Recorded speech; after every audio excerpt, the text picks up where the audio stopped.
Zonja Daka, duke qenë se keni shërbyer për periudhë të gjatë si kryetare e Komisionit Qendror të Zgjedhjeve, si e vlerësoni procesin zgjedhor të zgjedhjeve të jashtëzakonshme të 28 dhjetorit, duke pasur parasysh arrestimin e qindra personave për manipulim votash, a janë evidentuar skema të ngjashme edhe gjatë kohës sa keni qenë në krye të KQZ-s? Skema të tilla në përmasa të tilla nuk ka pas asnjëherë. Sa i përket kandidatëve. Domethënë, anashkalojmë atë vitin 2010, kur kemi pas, tash më dihet se çka ka ndodhur në ato zgjedhje. Në zgjedhjet e tjera nuk ka ndodhur që kandidatëve t'i shtohet apo t'u hiqet një numër kaq i madh i votave.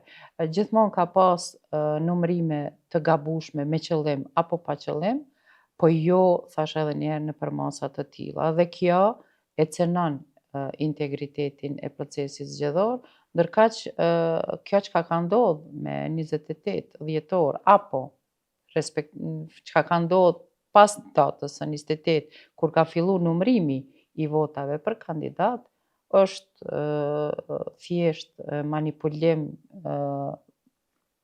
i madh i cili ka ndodhur dhe e ka cënu rënd integritetin e gjithë procesit zgjedhor. Zonja Daka, në vitin 2021 jeni shkarkuar nga presidentja Vjosa Osmani, e cila ju ka akuzuar se keni cënuar pavarësinë dhe integritetin e KQZ-s, duke i parë sfidat me të cilat është përballur KQZ-ja në dy proceset e fundit zgjedhore, a mendoni që vendimi i saj ka qenë i padrejtë?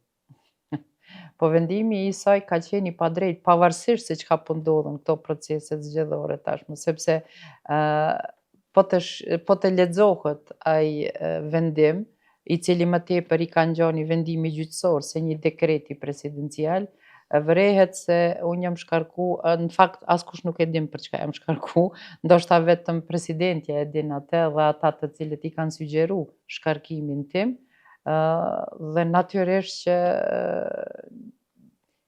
është cenu edhe rendi kushtetues, sepse KQZ-ja është organ i pavarur kushtetues dhe është prek pavarësia e një organi, sepse një kryetar i KQZ-s mund të shkarkohet vetëm ashtu si që parashek kushtetuta, e jo ashtu si jam shkarkuar unë. Po jo, a keni arrit me kuptu pse?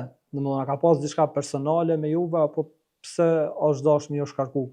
Cili ka qenë raporti juaj në periudhën sa keni qenë kryetare KQZ-s dhe sa ka qenë zonja Osmani presidenti? Thash, marrëdhënia ime me te ka qenë thjesht zyrtare dhe thjesht thash kryetar si dy zyrtar të cilët flasin vetëm për zgjedhjet dhe e vetmja çështje për cilën kemi bisedu dhe kemi kontaktu kanë qenë zgjedhjet dhe natyrisht që ndoshta tash nga kjo perspektivë dhe nga krejt kjo që ka po ndodh këto ditë me KQZ-n dhe me zgjedhjet, sidomos në këto dy proceset e fundit, vërehet se cila ka qenë intenca e shkarkimit tim.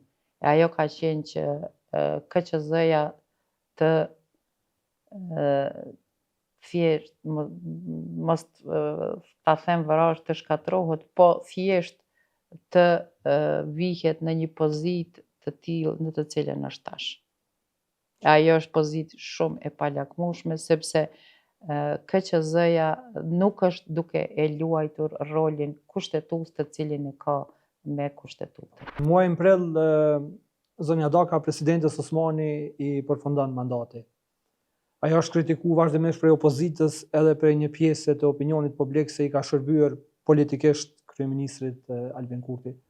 Sipas jush, a meriton edhe një mandat të dytë zonja Osmani? Sa i përket punës së saj dhe asaj se si e ka kryer atë, duke filluar nga fillimisht, ndoshta jam pak subjektive, fillimisht nga fakti mënyra se si jam shkarku, pastaj mënyra se si është vepruar edhe me kryeprokurorin e shtetit dhe mos dekretimin e tij, si edhe me një varg çështjesh tjera të cilat i kemi pa për këto 5 vite, megjithatë lesh shumë për të dëshiruar.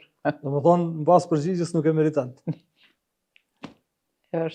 Ajo është mendimi im personal, flas në flas në vetë parë, flas vetëm si Valdete do, ka për mu një president i cili shkel kushtetutën disa here, megjithatë nuk e meriton as të jetë, as të bëhet përsëri president.